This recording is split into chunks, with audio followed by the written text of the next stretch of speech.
Once upon a time, a channel called Game Theory made a theory in the game Undertale and got cancelled for it.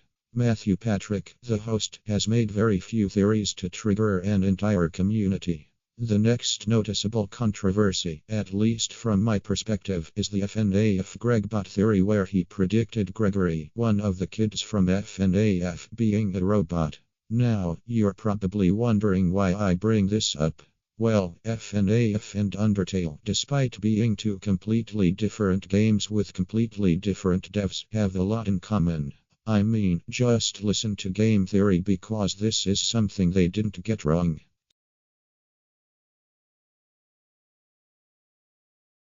So, how does this relate to today's theory? Well, if Undertale and FNAF are so similar, then what I said about there being a robot kid could also apply to Undertale. Before we go any further, I recommend watching this video by T-Dreads to see why Gregbot might actually be true. Anyways, you may be wondering why Frisk is a robot and not Cherry. Well, unlike FNAF, Undertale doesn't seem as advanced, at least during the 2010s. So, let me try and convince you that Frisk is a robot. Starting off with any theory trying to tell you a character is a robot, we need to look at their design. Now, look at Frisk's design: striped shirt, closed eyes, yellow skin and brown hair. You know who else has that? Well, let me show you. Okay, that's not who I was actually referring to. That would be Cherry. The striped shirt and brown hair match. But what about the yellow skin and closed eyes? Well, the yellow skin is explained in a Toby Fox interview where he said by making the skin color unrealistic, it allows fans to have more of an interpretation on how to draw it. This would throw a big wrench into the theory, but then Deltrune came out and we had the Gunner Maker sequence where we see our character in the color gray. Now, while gray is the faster follower color, why couldn't Toby make Frisk a different shade of gray like he did with the statues? Well, while trying to answer this question, we must also try to find another possibility for Frisk being yellow since they should really be gray. But then, that got me thinking about who would even make a robot child to look like Cherry. Well, who is yellow, makes robots that look like humans and has a reason to make something similar to Cherry. It's Alphys. Now, you may wonder what her motive is with making a robot kid when she has Metatron, and it's actually somewhat simple.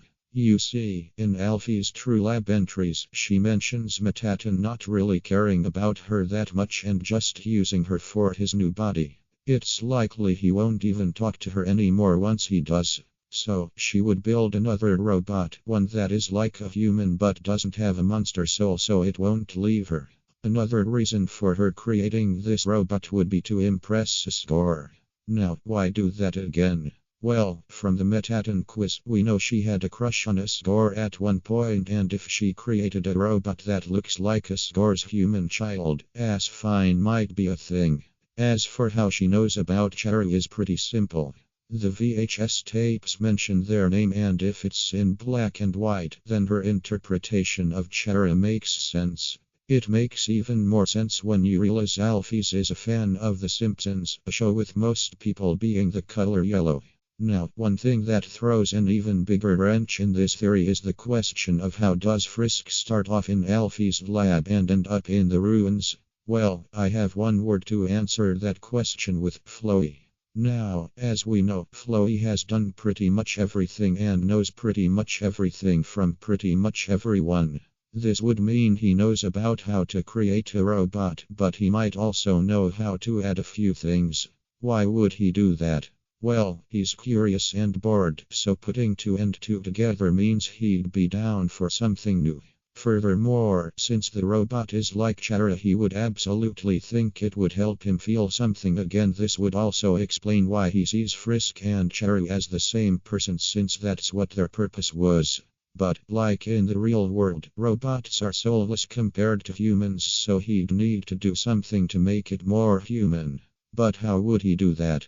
The only reason Metatron isn't soulless is because he's a ghost possessing it, and none of the other ghosts seem like they wouldn't be willing to live in a robot. So, how will Floey make the robot feel like a human and make it feel all sorts of emotions?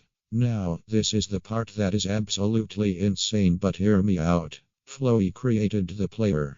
At first, this seems impossible, but if you remember the start of Deltrune, you'll remember Gaster, who is most likely the main antagonist, creates a soul for the player.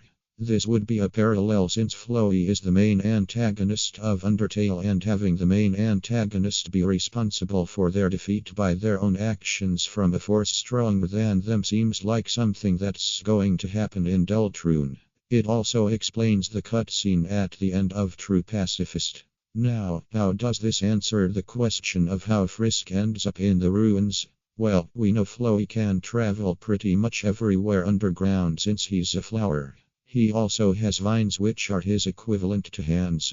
It's possible Floey is able to take Frisk underground, and he did. Then he might be the reason why we were on the flower bed, so he's able to play with us.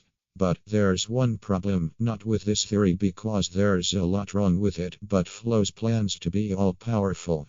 You see, the only reason Floey has all of this power in the first place is because Alphys injected him with too much determination. Well, what if he did the same with this robot, and in turn, this would come to bite him back when he's either defeated or just straight up killed. So there you have it. Frisk is a robot made by Alphys to impress Score with the robot child to remind him of Cher, but then Floey got his grubby little vines on it and tempered with it, creating the player who would ultimately defeat him. Now, do I think this theory is correct? Well, no, since Toby isn't Scott Cawthon. Also, before I end the video, some of you may have gone into the comments and said something about one of the Undertale books which may have said something that disproves it. Well, I have something to confess. I haven't read any of the books. Now, while I could absolutely buy them, I would want to make a video on it, but if it doesn't get any views, then I wouldn't consider it to be worth it. But how would I know how many views it'd get? Well, I have no idea. But I'll make you guys a deal. If I reach 5,000 subscribers, I'll get all the Undertale books and read them all at some point, then make a video on them. Anyways, I think I'll end it here. Thank you for reading. Don't forget to like and subscribe so I have to get those books, and I'll see you all next time.